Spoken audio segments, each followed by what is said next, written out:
as a wrestling fan, and having been a wrestling fan for pretty much all my life, there's something that I would like to address here. Now, there's an editor's choice of who the greatest WWE champion of all time is on WWE.com.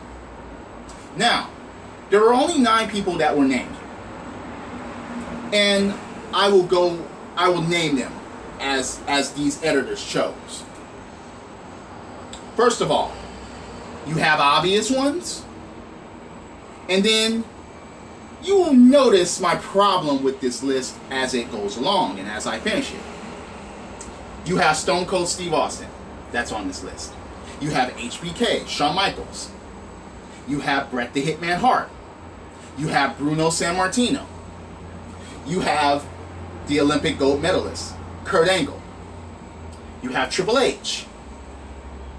You have John Cena. You have, Macho Man Randy Savage. And then you have, last and certainly least, you have Seth Rollins. The list stops there. Any objections? Any problems with this list? Just by naming those names alone? Really? Seriously? Now look, WWE's position is quite clear, but it's a very hypocritical one, if you ask me. Number one, to have Seth Rollins on this editor's list, no, it's not an actual list, but it's a list nevertheless. It's bullshit by all accounts, and he should not be there. I'm sorry, he just shouldn't be there. He hasn't done enough by any means necessary in order to earn a place on this list. More than certain others that I'm going to, just run off and I'm about to name for a certain amount of reasons. First of all, even though this is a WWF champion, WWE championship, and certain people that came from other organizations make their names at that other organization or organizations, they should still qualify at least to be on this list. Qualify nothing, they should be here. For example, the Nature Boy Ric Flair. How in the fuck, in wrestling standard, do you not mention the Nature Boy Ric Flair to be on a list like this? Regardless of his WWF tenure with that championship, he held it twice. He should still be mentioned. He should still be there. The Undertaker. He's held the title multiple times, and courtesy of who he has beaten for the title, especially his first title, which I will get to that name in a bit, Undertaker should be mentioned here. Regardless of how you feel about the following names that I'm about to name, you can't deny their place here. CM Punk. He held the championship in the modern era for 434 days. He held this title. A lot of people will have opinions about this belt particularly, but that's not the issue here. But the fact is, who was this belt made for? John Cena.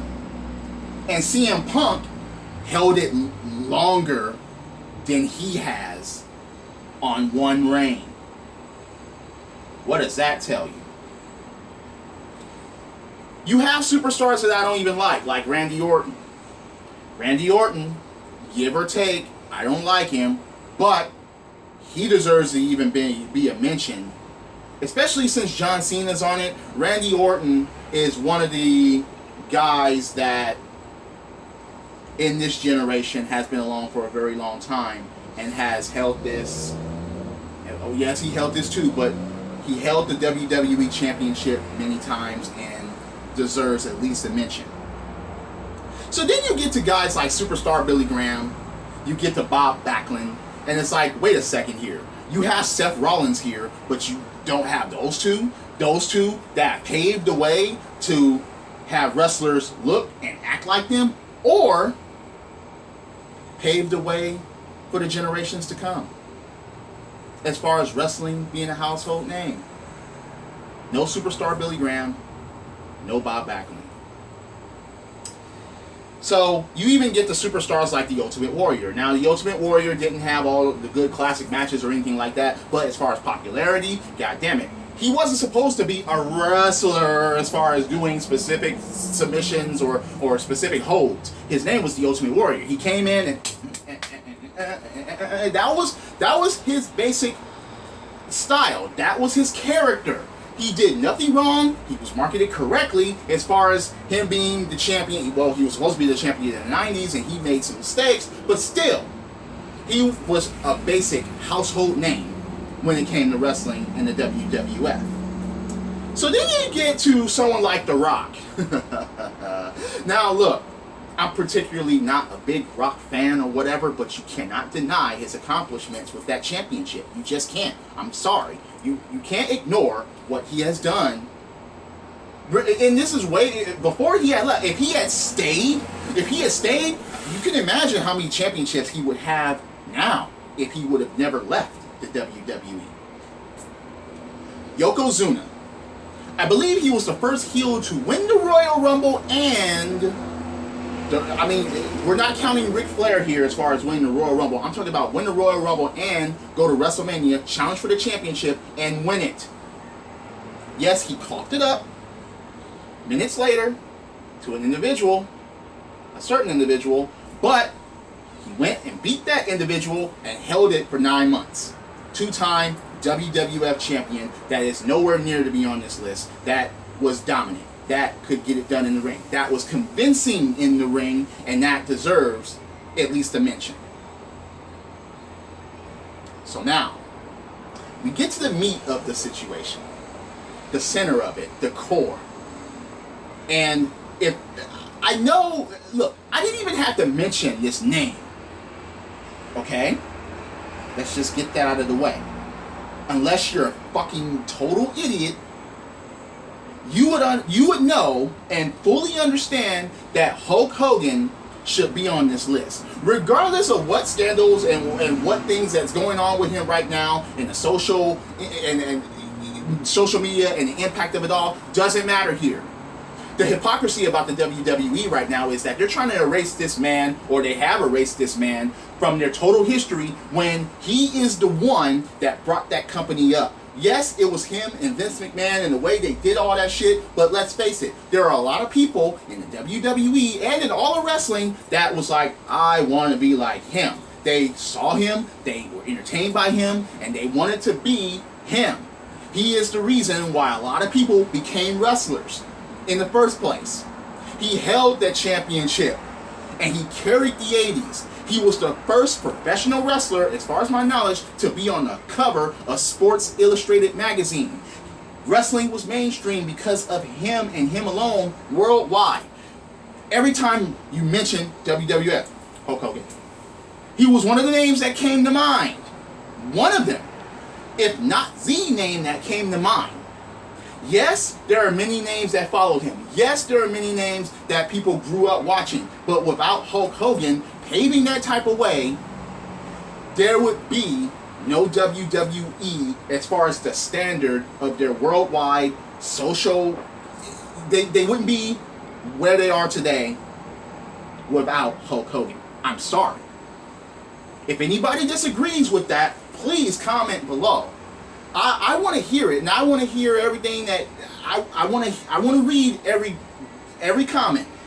If anybody has an opinion about that Hulk Hogan shouldn't be there or shouldn't be mentioned, regardless, I understand. WWE, end of the day, company, business. However, you can't call us stupid. You can't call us idiots. You can't be like he never existed when, damn it, if you're living in this age, well, fuck, you will just instantly look at shit and you know that they did exist. This works on a level for a lot of people that has dealt with WWE and wrestling or other companies and things like that. But you cannot deny that Hulk Hogan deserves a place on that because he's one of the people that actually built the company and that helped sustain it as far as WWF being mainstream.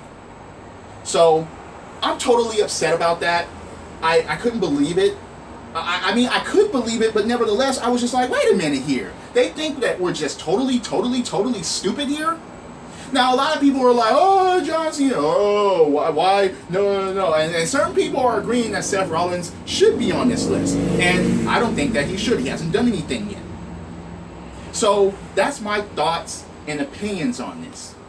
For anyone that wants to look below, please understand that Hulk Hogan, mainstream, WWF, WWE would not be there without him.